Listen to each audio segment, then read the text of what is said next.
At a short-term rental near Fair Park last night. This comes as the city of Dallas's ban on short-term rentals in residential neighborhoods is tied up in court.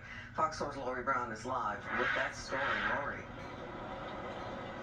First, the 4 people shot at the short-term rental were taken to the hospital, and they are expected to survive their injuries. Neighbors tell us that parties at the house are frequent and increase based on the season.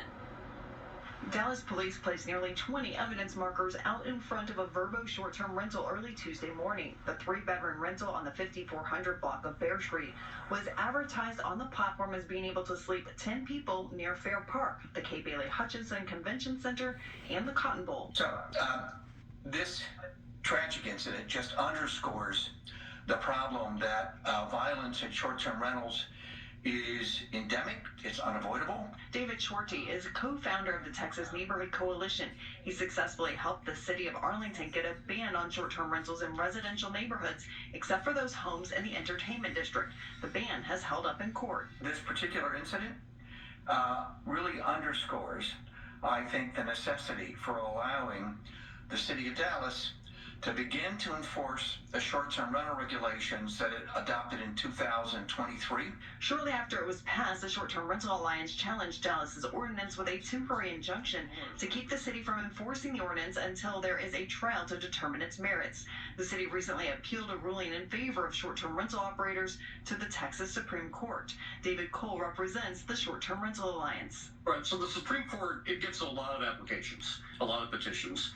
It denies about 90%, give or take, of the petitions that it receives. But the way its review process can begin, if it gets in a petition and it seems interesting to at least one justice, the court can request a response to that petition.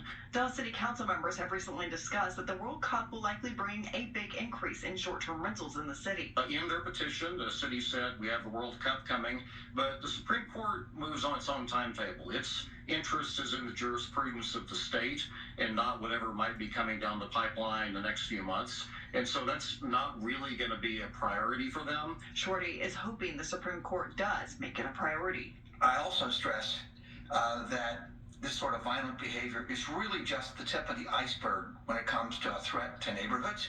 He says what can be as dangerous to a neighborhood as overt gunfire is the quiet killing of community. One long-term residents whom neighbors know, trust, and often count as friends are supplanted by a revolving door of strangers.